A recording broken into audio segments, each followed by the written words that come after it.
Hello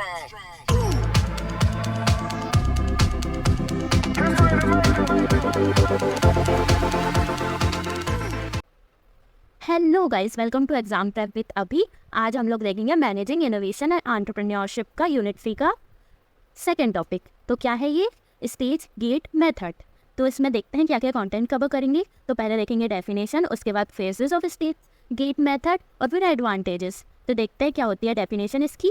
the stage gate method is a technique applied to new product development project that serves to create more value. तो ये क्या technique होती है जो जिसमें अप्लाई करेंगे हम न्यू प्रोडक्ट डेवलपमेंट जो प्रोजेक्ट्स होते हैं उसमें अप्लाई करेंगे, जिससे कि वो और ज़्यादा वैल्यू को क्रिएट करें। Its strength is that it genuinely improves an organization's ability to convert innovative ideas into practical applications and new products using roadmap comprising various deliverables which is stages। तो इसमें क्या बोल रहा है कि जो इसकी स्ट्रेंथ क्या होती है कि जो ऑर्गेनाइजेशंस की जो आइडियाज़ होते हैं, इनोवेटिव आइडियाज़ और जो प्रैक्टिकल एप्लीकेशंस होती हैं न्यू प्रोडक्ट्स के लिए, उनके लिए ये एक रोड मैप तैयार करता है जिसको हम लोग स्टेजेस बोलते हैं, इसीलिए इसका नाम है स्टेज गेट मेथड। तो इसमें क्या होंगी? स्टेजेस होंगी। When executed correctly it enables a continuous flow of innovation and new product creation to be maintained. तो इसमें अगर अच्छे से करेक्टली एग्जीक्यूट हो जाए तो ये क्या करेगा? Continuous flow of innovation and new product creation को मेंटेन करेगा। उसके बाद देखते हैं क्या होते हैं 5 phases of stage gate method. The stage gate technique take new product development project into 5 phases. तो क्या होते हैं वो 5 फेजेस? पहला होता है स्कोपिंग, दूसरा होता है बिजनेस केस क्रिएशन, तीसरा होगा डेवलपमेंट, चौथा टेस्टिंग और पांचवा लॉन्च फेज। तो पहला क्या होता है? स्कोपिंग, वो देखते हैं। In this phase the relevance of the ideas assessed, its scope and feasibility are clarified and evaluated and the market and competitions are analyzed। मतलब इसमें क्या हो रहा है? स्कोप देखा जा रहा है कि क्या स्कोप होगा, क्या हमारा आइडिया फीजिबल होगा कि नहीं, और इवेल्युएट किया जाएगा कि आइडिया कितना अच्छा है और नहीं है। और जो मार्केट का कंपटीशन है, मतलब ऐसा तो है नहीं कि मार्केट में कंपटीशन होगा नहीं, तो उसको भी एनालाइज करके लोग स्कोप देखेंगे कि क्या होगा, एक इनोवेशन आइडिया का स्कोप क्या होगा। उसके बाद क्या है? Business case creation. This phase involves a more in depth investigation to build a business simulation. इसमें क्या होगा? इन डेप्थ मतलब और अच्छे से इन्वेस्टिगेट करेंगे कि जो बिजनेस लोग बनाने वाले हैं वो अच्छा होगा कि नहीं। It includes identifying customer and end user requirement, determining product positioning, defining product specification and scheduling the project। तो इसमें क्या होगा? एंड यूज़र की रिक्वायरमेंट को देखेंगे, प्रोडक्ट की जो पोजीशनिंग है उसको देखेंगे, और डिफाइनिंग प्रोजेक्ट स्पेसिफिकेशंस तो इंपॉर्टेंट है ही। और क्या है? शेड्यूलिंग दी प्रोजेक्ट, मतलब प्रोजेक्ट को कैसे शेड्यूल करना है। अब आप लोगों को पता होगा कि आरजीपी में सबसे इंपॉर्टेंट चीज़ क्या होती है जिससे कि हम लोगों को बहुत अच्छे मार्क्स मिलते हैं। तो सबसे इंपॉर्टेंट चीज़ होती है विच इज़ डायग्राम। तो ये डायग्राम आपको बना के ही आना है, बहुत ईजी सा डायग्राम है और इससे आपको अच्छे खासे मार्क्स भी मिल जाएंगे। तो इसमें सबसे ये क्या है? स्टेज गेट मेथड है। तो यहाँ पे क्या होंगी? स्टेजेस होंगी और गेट्स होंगे। हमने पहला स्टेज देखा स्कोपिंग का और दूसरा देखा बिल्ड बिजनेस केस, मतलब बिजनेस केस क्रिएशन का। तो अब देखते हैं तीसरा क्या होगा? डेवलपमेंट। इसमें क्या होगा?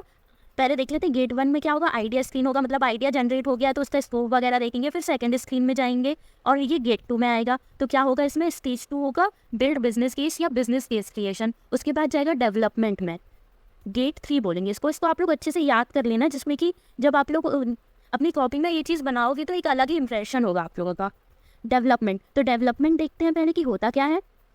The focus here is on designing the new product. Preliminary tests are conducted with potential customers and production plan and a launch plan is prepared। मतलब इसमें क्या हो रहा है कि डिज़ाइन किया जा रहा है न्यू प्रोडक्ट को। अब डेवलपमेंट में क्या होगा? पहले डिज़ाइन होगा, फिर उसको डेवलप किया जाएगा, उसमें कुछ टेस्ट परफॉर्म किए जाएंगे और कुछ कस्टमर्स से रिव्यू लिया जाएगा कि कैसा है। प्रोडक्शन प्लान भी इसमें थोड़ा बहुत किया जाएगा कि कैसे लॉन्च करना है, क्या प्लान होगा, वो सब प्रिपेयर किया जाएगा। उसके तो ये हो गया हमारा ये डेवलपमेंट का। अब फिर गो टू टेस्ट। तो इसमें क्या होगा? Testing and validation. गेट 4 के बाद आएगा ये। तो देखते हैं इसमें क्या है। Testing and validation. During this phase tests are conducted in various settings, lab, factory with customers and product launch scenarios are confirm. तो इसमें क्या होगा? टेस्टिंग होगी। जो मैंने पहले में बताया ना, डेवलपमेंट में जो डेवलपमेंट लेवल के लोग होंगे ना वो टेस्ट करेंगी कि उनका प्रोडक्ट अच्छा है कि नहीं। और फिर ये टेस्टिंग एंड वैलिडेशन होगा ना, इस केस में जो लैब्स होंगी, फैक्ट्री होंगी और जो कस्टमर्स होंगे उनके सामने टेस्ट होगा कि ये प्रोडक्ट जो उनका है वो अच्छा है कि नहीं है।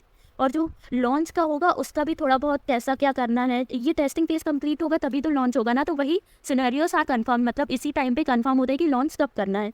तो ये कंप्लीट होता है, इसके बाद आता है लॉन्च प्रोसेस। गेट 5 के बाद क्या आएगा, लॉन्च की स्टेज आएगी। तो इसमें क्या होता है, in the final phase, the product enters the market with ongoing monitoring of production and quality। तो इसमें क्या होगा, प्रोडक्शन और क्वालिटी की ongoing क्या होगी, मॉनिटरिंग हो लॉन्च फेज के अंदर। तो इसमें जब हमारा प्रोडक्ट है वो मार्केट में लॉन्च कर दिया जाएगा, और फिर उसमें थोड़ी बहुत मॉनिटरिंग तो चलती है ना कि कैसा प्रोडक्ट है क्या है, तो वही सब चलेगा।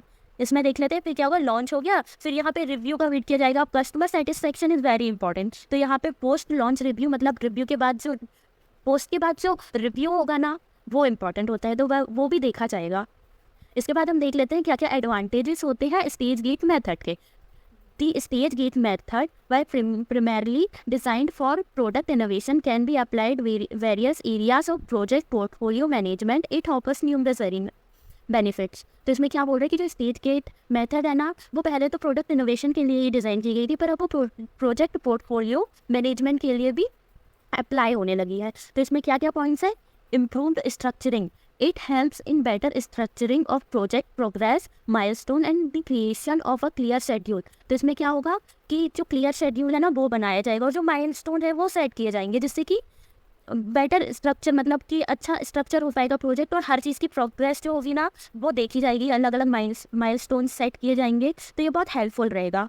Risk and error elimination, the method often helps in identifying and eliminating potential risk or errors throughout the project life cycle। मतलब क्या होगा, जो पोटेंशियल रिस्क होंगे और जो वो होगा उसको एलिमिनेट किया जाएगा। क्या कहते हैं, पोटेंशियल रिस्क और एरर्स को आइडेंटिफाई किया जाएगा और एलिमिनेट किया जाएगा।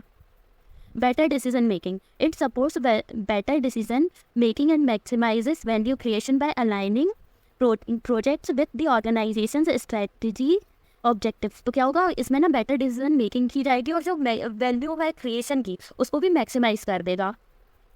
उसके बाद आता है enhance collaboration, it improves collaboration both internally among cross functional teams and externally with partners, thereby creating balance and harmony across all project. मतलब क्या होगा, कोलैबोरेशन को इस्टेब्लिश करेगा, किसके बीच में, इंटरनल मतलब कि जो टीम है जो प्रोजेक्ट को बना रही है उसके लिए, और एक्सटर्नली मतलब कि जो पार्टनर्स है या जो शेयर होल्डर्स है जो कि पैसे लगा रहे हैं प्रोजेक्ट में, उनके बीच में जो कोलैबोरेशन है ना वो इम्प्रूव होगा इस चीज़ से। तो गाइस यही था ये टॉपिक। अब आप लोग बताइए कि कैसा लगा ये, और अगर आपको कुछ भी इशू होता है या कुछ समझ नहीं आता है तो आप मेरे से पूछ सकते हैं, कमेंट ज़रूर कीजिएगा कि कैसा लगा आपको ये वीडियो और कैसा क्या सब है।